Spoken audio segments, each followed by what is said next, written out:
Welcome to Fun Food Stories. Today, I'm going to show you how to turn a simple potato into crispy, golden hash browns that will take your breakfast game to a whole new level.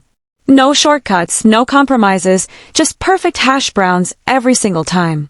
I'll walk you through each step, sharing tips and tricks along the way to make sure your hash browns come out crispy and delicious. Plus, I'll show you how to mold your hash browns into perfect shapes for that professional look, get creative with leftovers, and even suggest some amazing drinks to pair with your masterpiece. If this sounds like your kind of recipe, don't forget to hit that subscribe button and join the Fun Food Stories family for more easy-to-follow, delicious recipes. Let's dive right in. The foundation of great hash browns lies in choosing the right potatoes. For this recipe, we're using 2 large russet potatoes. Why russet potatoes, you ask? It's because they're high in starch and low in moisture. This balance is essential for achieving that signature crispy texture that makes hash browns so special. Other potatoes might work in a pinch, but if you're aiming for that restaurant-quality crispness, russets are your best bet. So, when you're at the store, take a moment to choose your potatoes carefully. Look for ones that are firm, with smooth skin and no green spots or sprouting eyes. This small detail will set you up for success right from the start. If you're aiming for an even better hash brown experience, consider buying organic potatoes. While not always necessary, organic russets can bring a slightly more robust flavor and may have less pesticide residue, which some people prefer. Make sure the potatoes are fresh, with no signs of soft spots or wrinkles. Freshness plays a huge role in the final outcome of your hash browns. Also remember, it's always good practice to buy more than you need just in case you want to double the batch for a larger crowd or have some leftovers. Trust me, you'll want leftovers. Let's start by thoroughly washing the potatoes. Even if we're peeling them, washing is crucial to remove any dirt and debris from the skin. Use cold water and, if you have one, a vegetable brush to give them a good scrub. A clean potato makes for a cleaner, better-tasting dish. Once your potatoes are washed and ready, grab a sharp vegetable peeler and peel them.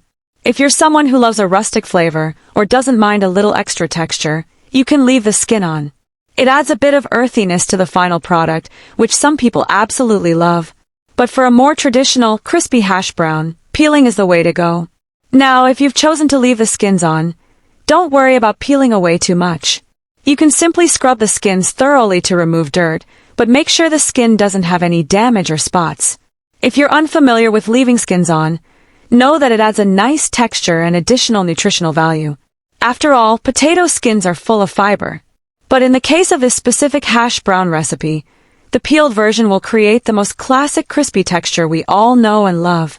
Next, we need to shred the potatoes. This is where the magic really starts to happen. For this step, you'll want a trusty box grater. Use the side with the larger holes to shred the potatoes into long, thin pieces. These thin shreds are what allow the potatoes to cook evenly and crisp up beautifully. Be careful as you grate and take your time. If you're making a large batch or want to save time, a food processor with a grating attachment is a fantastic option. It's quick, efficient, and gives you consistent results. Whichever method you choose, keep in mind that consistency is key. Uneven shreds can lead to uneven cooking, which we definitely want to avoid. As you grate, keep your fingers safe by stopping just before you reach the last bit of potato. If you're using a food processor, it's even easier and the results are just as great. Think of it as cutting down on prep time without compromising the quality. If you're aiming for a slightly finer or thicker texture, feel free to adjust the grater to your liking, but remember that the thinner shreds will crisp up faster and more evenly. Now, here's something you may not have heard before. The way you grate your potatoes can have a significant impact on texture. For fluffier hash browns, try grating the potatoes into slightly thicker shreds. On the other hand, thinner shreds will give you that more delicate, crisp hash brown, like those you might find at a dinner or brunch spot. So, depending on your texture preference, you can experiment with the type of grating.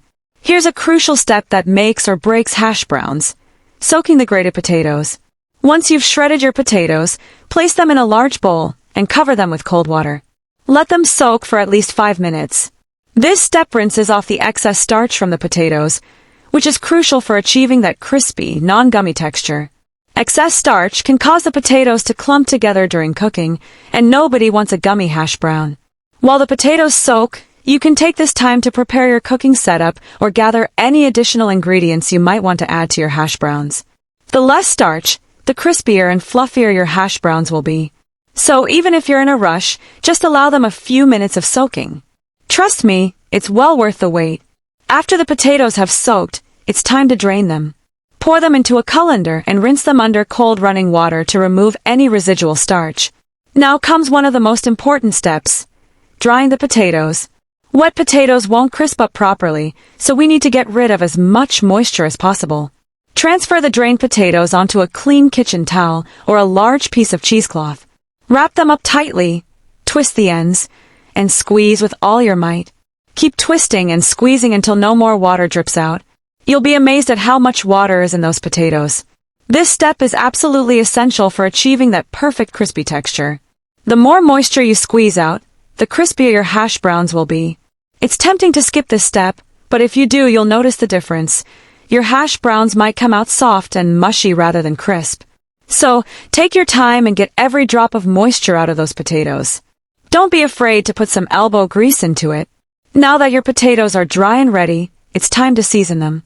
Place the shreds in a large mixing bowl and sprinkle in half a teaspoon of salt and a quarter teaspoon of freshly ground black pepper. These two simple seasonings bring out the natural flavor of the potatoes without overpowering them. Crack one large egg into a bowl and lightly whisk it before adding it to the potatoes. The egg will act as a binder, helping the shredded potatoes stick together without becoming mushy. Mix it gently until the potatoes are evenly coated, ensuring each shred is lightly coated with egg.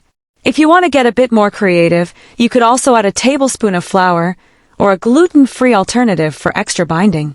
This will also help to make the hash browns even crispier. But the egg is the key ingredient to making sure your hash browns hold their shape as they crisp up. Now for the cheesy twist. Add about half cup of shredded cheese. Cheddar, mozzarella, or even a sharp gouda works wonderfully. The cheese will melt as the hash browns cook, creating a deliciously gooey center while still allowing the edges to crisp up beautifully.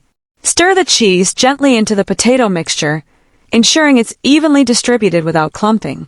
Add a pinch of garlic powder, onion powder, or smoked paprika for an extra layer of flavor.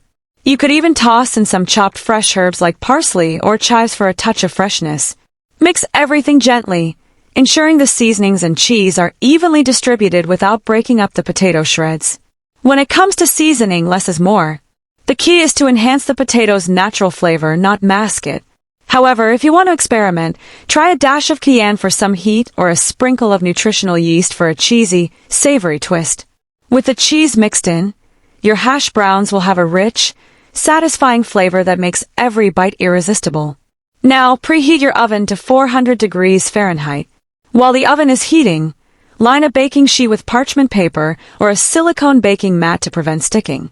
Lightly grease the surface with a bit of oil or cooking spray for added crispiness. Place your cookie cutter or ring mold directly onto the prepared baking sheet. Scoop the potato mixture into the mold, pressing it gently to shape a perfect patty. Once formed, carefully lift the mold away.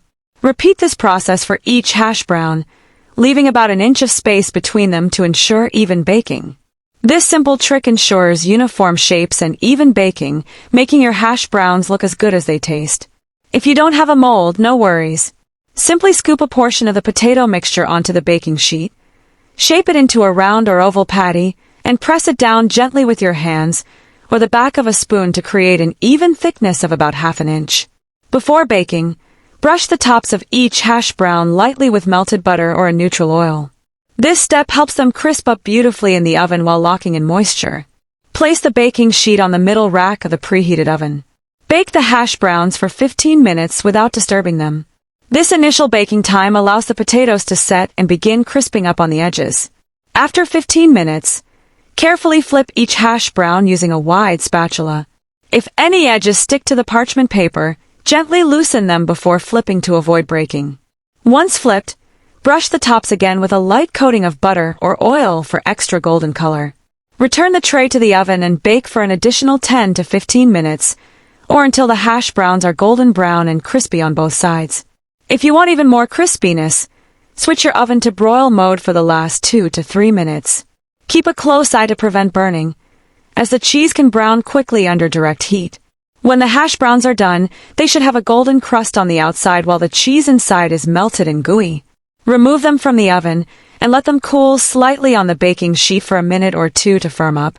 Transfer the hash browns to a cooling rack or a paper towel-lined plate to remove any excess grease. Serve them immediately while they're still warm and crispy. Pair them with a dollop of sour cream, Greek yogurt, or your favorite dipping sauce.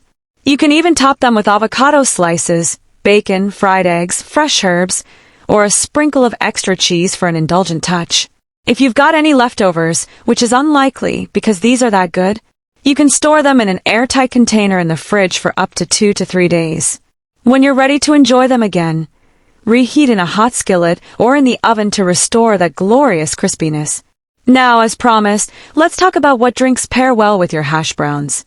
For breakfast, a freshly brewed cup of coffee or a chilled glass of orange juice is always a winning choice. If you're in the mood for something a bit more special, a creamy latte or a sweet iced tea could be the perfect accompaniment.